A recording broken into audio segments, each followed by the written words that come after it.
Hace 12 años mis padres celebraron mi funeral, pero cuando la prensa me bautizó como multimillonaria, mi madre me envió un mensaje.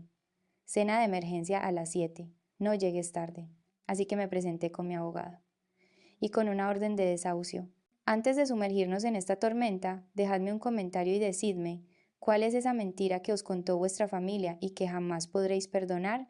Los leeré todos, uno por uno. No respondí al mensaje, solo me quedé mirándolo. Las palabras brillaban en la pantalla, iluminadas por la luz fría y estéril de mi despacho. Cena de emergencia. Como si todavía tuviera 19 años, viviendo bajo su techo, sometida a sus horarios y a sus caprichos, como si no me hubieran borrado de la existencia hace más de una década. Caminé hasta el ventanal de mi oficina en Helix Biocorp. Fuera, el puerto de Boston se agitaba, una tormenta gris plomo avanzando desde el Atlántico, un reflejo perfecto del tiempo que hacía dentro de mi cabeza. 12 años, ese era el tiempo que llevaba muerta, o al menos, el tiempo que la buena sociedad de Greenwich, Connecticut, creía que llevaba muerta. Mis padres, Richard y Susan, le habían dicho a todo el mundo que había muerto en un trágico accidente de barco en la costa de Maine. Le siguió un funeral a ataúd cerrado. Fue limpio, fue trágico. Les granjeó una inmensa compasión en el club náutico. Pero la verdad era mucho menos romántica. Yo no había muerto. Me había quedado embarazada a los 19 y me negué a abortar. Me negué a ir al retiro de bienestar en Utah que habían reservado para ocultar mi estado. Me negué a permitirles borrar mi error de su expediente perfecto, así que me borraron a mí. Me echaron a la calle con lo opuesto y la amenaza de que, si alguna vez volvía, me arruinarían la vida. Perdí el bebé 3 meses después, por el estrés y la desnutrición, pero para entonces el funeral ya se había celebrado. Yo ya era un fantasma. Y ahora este mensaje. ¿Por qué hoy? Porque después de 12 años de silencio había de repente una emergencia. Eché un vistazo a la tableta sobre mi escritorio. La respuesta estaba ahí, en blanco y negro. Forbes acababa de publicar su lista de multimillonarios hechos a sí mismos menores de 30 años. Mi nombre, Ren, era el número 4. Mi patrimonio neto, ligado a las acciones en alza de la compañía de biotecnología que fundé, era de dominio público. Ese fue el detonante. No querían recuperar a su hija, querían hacer un reintegro. Sentí una quemazón fría y familiar en el pecho. No era tristeza. La tristeza es para la gente que ha perdido algo valioso. Yo no había perdido nada que quisiera recuperar. Esto era claridad. Durante años me había preguntado cómo pudieron hacerlo. ¿Cómo pueden unos padres mirar a su hija y decidir que es un pasivo que hay que liquidar? Pero de pie, allí, viendo la lluvia azotar el cristal, por fin lo entendí. Para Richard y Susan, borrarme del mapa no fue un acto de maldad, fue gestión de marca, fue control de daños. Habían normalizado su crueldad de una forma tan completa que probablemente se creían las víctimas, creían que habían hecho lo necesario para proteger el apellido. Y ahora que el producto defectuoso se había convertido de repente en el activo más valioso de su cartera, simplemente estaban emitiendo una orden de retirada. La puerta de mi despacho se abrió. Entró Jonathan, no llamó. Sabía que le estaba esperando. Jonathan era mi abogado corporativo, un hombre tan brillante que podría cortar el cristal con la mirada. Sostenía una gruesa carpeta de cuero. Está todo aquí, dijo con su voz grave y rasposa. Vanguard Holdings es oficialmente el acreedor mayoritario. Me aparté de la ventana y cogí la carpeta. Vanguard Holdings. La sociedad fantasma que había creado hacía 6 meses exactamente para este propósito. Dentro de esta carpeta estaban las escrituras de la finca de mis padres, los títulos de propiedad de sus coches, los pagarés de sus préstamos empresariales. Lo había comprado todo. Cada una de las deudas que habían contraído para mantener su fachada de riqueza ahora me pertenecía. ¿Estás segura de esto, Ren? Preguntó Jonathan. No cuestionaba mi determinación, me estaba tomando la temperatura. Volver allí va a ser muy feo. Pasé la mano por la cubierta de cuero de la carpeta. Lo sé, dije. Pero no voy a volver para cenar, Jonathan. Voy a volver para ejecutar el desahucio. Cogí mi abrigo. Vamos, no quiero llegar tarde a mi propia resurrección. El Gulfstream G650 esperaba en la pista, con los motores rugiendo contra el viento. Subí los escalones, mis tacones repiqueteando en el metal, con Jonathan justo detrás. Dentro, la cabina era cálida, olía a cuero y a café recién hecho. Me acomodé en mi asiento y abrí la carpeta de nuevo, solo para ver las cifras. 30 millones de euros. Ese era el precio del estilo de vida de mis padres. Ese era el coste de su reputación. Y yo era la dueña de cada céntimo. Aterrizamos en el condado de Westchester una hora después. La tormenta se había intensificado. La lluvia azotaba el todoterreno blindado que Jonathan había dispuesto. Conducía yo. Conocía el camino. Conocía cada curva de las sinuosas carreteras que llevaban a la finca de Greenwich. A medida que subíamos por el largo camino de entrada se me encogió el estómago, no de miedo, sino de expectación. La casa se cernía en la oscuridad, una enorme estructura colonial iluminada por focos. Tenía exactamente el mismo aspecto, imponente, perfecta. Pero al acercarme vi las grietas, la pintura desconchada de las contraventanas, los setos descuidados. La fachada se estaba desmoronando, igual que la gente que había dentro. Aparqué justo delante de la puerta, bloqueando el Mercedes de mi padre. ¿Lista?, preguntó Jonathan. Dame un minuto, le dije. Salí a la lluvia. Una vecina paseaba a su perro cerca de la verja, la señora Higgins. Se quedó paralizada al verme. Se le cayó la mandíbula. «Dren», susurró, agarrándose el impermeable. ¿Eres tú?» Sonreí, con la lluvia pegándome el pelo a la cabeza. «Me encuentro mucho mejor ahora, señora Higgins». Se escabulló, arrastrando a su perro, mirando por encima del hombro como si hubiera visto a un fantasma. Bien, que hablen. Para mañana, todo el pueblo sabría que la tumba estaba vacía. Subí los escalones y llamé al timbre. El sonido resonó en el interior, profundo y sonoro. Un instante después, la puerta se abrió. Mi madre, Susan, estaba allí. Llevaba un vestido de seda que había visto días mejores, el pelo perfectamente peinado, el rostro una máscara de forzada hospitalidad. Por un segundo, se quedó mirándome. Luego sus ojos se desviaron hacia mi ropa, el traje de diseño, el reloj, los zapatos y vi el cálculo. No estaba mirando a una hija, estaba mirando a un cajero automático. «Ren», exclamó, extendiendo los brazos como para abrazarme. «¿Has venido? Ay, mírate, pareces cara». Pasé a su lado sin decir una palabra. Mi padre, Richard, estaba en el vestíbulo sirviéndose una copa. Parecía más viejo, más canoso, su postura un poco menos rígida. No me abrazó, solo asintió, como si yo fuera una socia de negocios que llegaba a una reunión. «Llegas tarde», murmuró. «¿El tráfico?», dije. «¿Dónde está él?» «Hunter está en el salón», dijo Susan rápidamente cerrando la puerta contra la tormenta. «Está deseando verte». Entré en el salón. Mi hermano Hunter estaba despatarrado en el sofá, mirando el móvil. Levantó la vista, con los ojos inyectados en sangre, llevando un Rolex que yo sabía que era falso o comprado a crédito. Sonrió, una expresión torcida y nerviosa. Hermanita, ¿cuánto tiempo? He oído que ahora básicamente imprimes dinero». Le ignoré. Mis ojos recorrieron la habitación, y entonces la vi.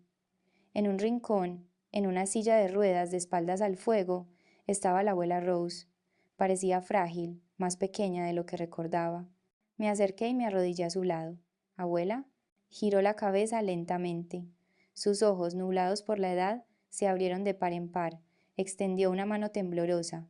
En ella sostenía un pequeño trozo de papel doblado, una grulla, del mismo tipo que solía hacerme cuando yo lloraba en mi habitación.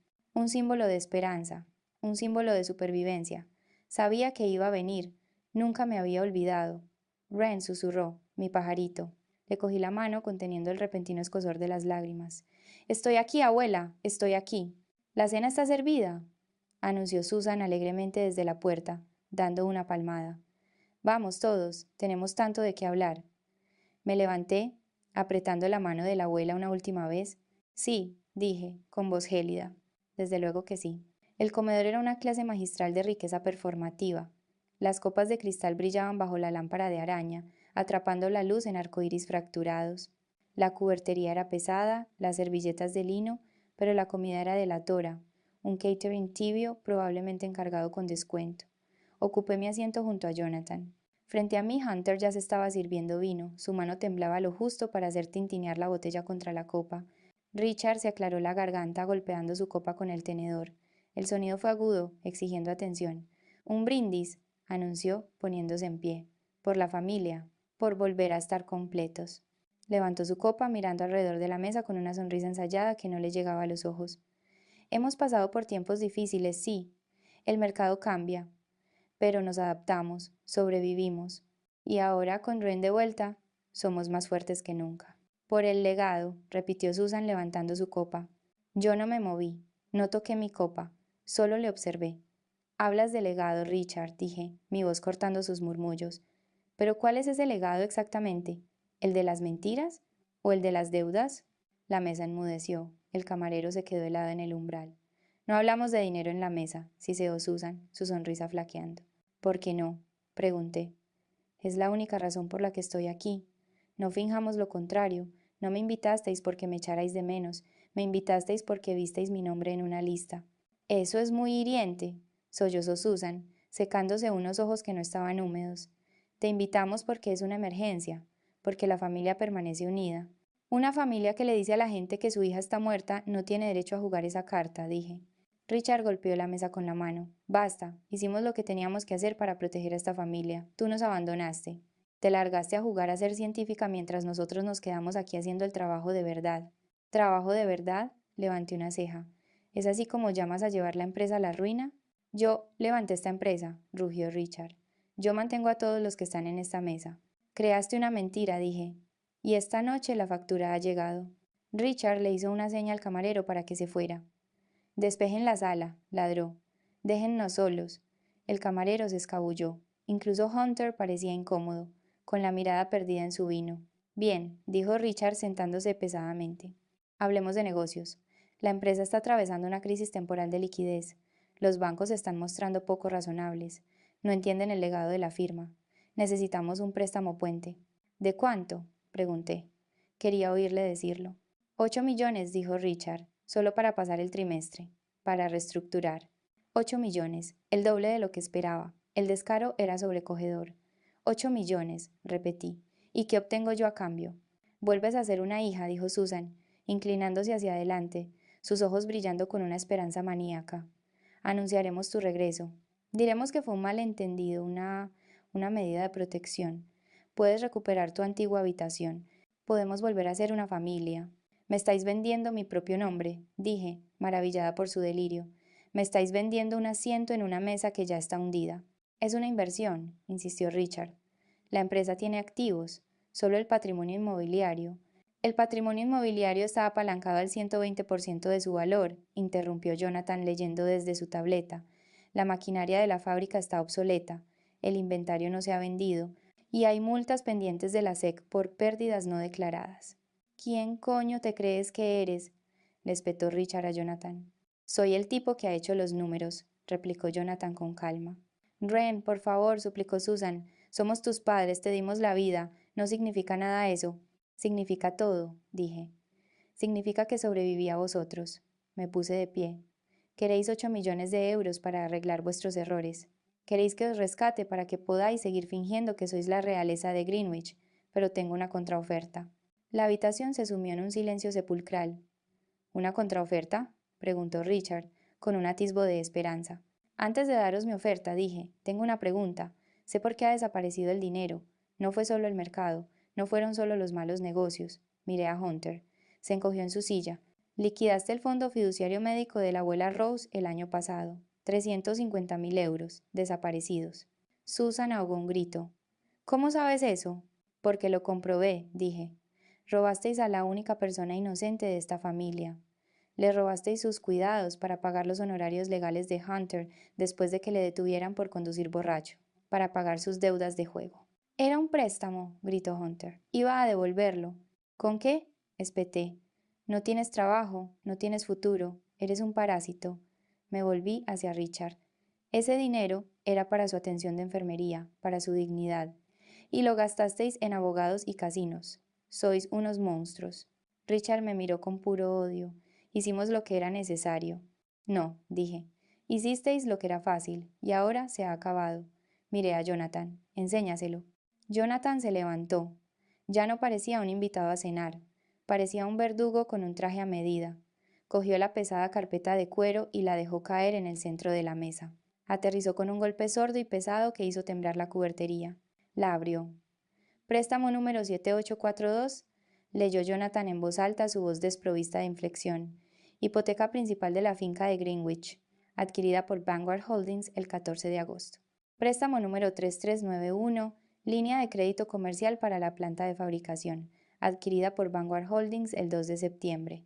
Deslizó una pila de papeles sobre el mantel blanco, se abrieron en abanico como una mano ganadora de póker.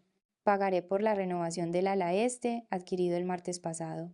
Richard cogió el primer documento. Le temblaban tanto las manos que el papel crujía audiblemente. Leyó el encabezado, leyó la cláusula de cesión. Vanguard Holdings, murmuró, con perlas de sudor en la frente. ¿Quién es Vanguard Holdings? El banco dijo que vendieron la deuda a una firma de capital privado. Dijeron que teníamos una prórroga. La teníais, dije. Di un paso adelante, apoyando las manos sobre la mesa, inclinándome hasta que estuve a centímetros de la cara de mi padre. Yo soy Vanguard Holdings.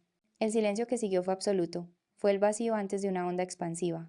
Susan jadeó, llevándose una mano a la garganta, sus ojos saltando de mí a los papeles. ¿Tú? Susurró Richard. La palabra salió como un ahogo. ¿Tú compraste nuestra deuda? La compré toda, dije. Cada céntimo, cada gravamen, cada hipoteca. Soy la dueña de esta casa, Richard. Soy la dueña de tu empresa en quiebra. Soy la dueña del leasing de tu Mercedes. Soy la dueña de la silla en la que estás sentado ahora mismo. Y entonces lo vi suceder. Vi la transformación que había analizado 1000 veces en mi cabeza, pero que nunca había visto en persona. Es un fenómeno que llamo la ilusión de poder de una cartera vacía. Durante décadas, Richard había proyectado la imagen de un titán. Ocupaba espacio, retumbaba, mandaba, pero su poder no era interno, era alquilado. Estaba construido a base de líneas de crédito y estatus social. Al despojarle de sus activos, no solo le estaba quitando sus propiedades, le estaba arrancando la columna vertebral. Se encogió físicamente, sus hombros se hundieron. Su rostro, normalmente sonrojado por la arrogancia, se volvió gris y flácido. Sin el dinero, no era un patriarca. Era solo un anciano cansado y roto con un traje que ya no podía permitirse. Era un hombre hueco. Eso es, no puede ser nuestra dueña, tartamudeó Hunter, levantándose tan rápido que su silla volcó. Papá, dile que no puede hacer esto. Revisa tu correo, Hunter, dijo Jonathan sin siquiera mirarle. Acabo de enviarte la notificación. Tu tarjeta de crédito de empresa ha sido cancelada. Y la grúa tiene programado recoger tu Porsche mañana por la mañana a las 9 en punto. No lo aparques en el garaje, tienen una llave. Hunter sacó su teléfono. El color desapareció de su rostro mientras leía la pantalla. Se desplomó contra la mesa, derrotado. Esto es chantaje, graznó Richard, intentando reunir una última pizca de autoridad. Te demandaré. ¿Con qué dinero? Pregunté. Eres insolvente, Richard. Y antes de que pienses en luchar contra esto, recuerda las declaraciones de activos que presentaste al Harland Bank el año pasado. Esas en las que afirmabas que todavía poseías el almacén de Jersey que vendiste en 2019. Richard se quedó quieto. Eso es fraude bancario federal, dijo Jonathan. 5 años de prisión, mínimo. Aquí tenéis vuestras opciones, dije mi voz fría y firme. Opción A. Procedemos con el desahucio inmediato. El sheriff llega mañana al mediodía para desalojaros. Presentamos una denuncia formal ante el FBI por los préstamos fraudulentos. Vais a la cárcel. Morís en la cárcel. Susan dejó escapar un gemido bajo, agarrando el brazo de Richard. Opción B, continué. Firmáis esto. Jonathan colocó un único y nítido documento sobre la pila de deudas. Es una renuncia total de activos y una liberación voluntaria de reclamaciones. Firmáis la escritura de la casa, las acciones restantes de la empresa y cualquier derecho sobre el fideicomiso familiar. ¿Y luego qué? Susurró Richard. Vivimos en la calle. No, dije. No soy un monstruo. Soy una mujer de negocios. Saqué un cheque de mi bolsillo. Ya estaba extendido. 600.000 euros.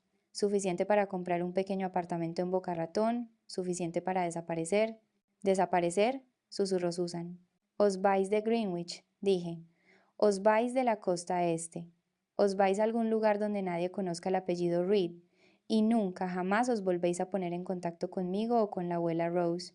¿Te llevas a mamá? Preguntó Richard, con la voz hueca, mirando la silla de ruedas en el rincón. La abuela viene conmigo, dije. Es el único activo en esta casa con algún valor real.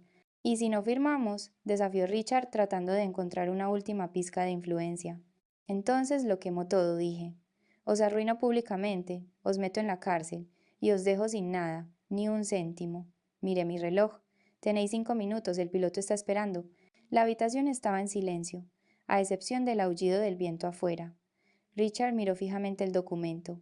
Su mano flotaba sobre el bolígrafo Montblanc. Podía ver la guerra que se libraba dentro de él. Su ego luchaba una batalla perdida contra su instinto de supervivencia. Era un hombre orgulloso, pero también era un cobarde. Y los cobardes siempre eligen la seguridad. Cogió el bolígrafo. Le temblaba la mano. Presionó la punta contra el papel. Tardó mucho en escribir su nombre. Richard Arthur Reed. Cuando terminó, dejó caer el bolígrafo como si quemara. Se desplomó hacia adelante, llevándose la cabeza a las manos. Parecía pequeño, parecía derrotado, parecía exactamente lo que era, un hombre que lo había perdido todo porque no pudo amar a su hija por quien era. Jonathan recogió los papeles de inmediato, verificó las firmas, las selló con su notarización y deslizó el cheque por la mesa. Transacción completada, dijo Jonathan.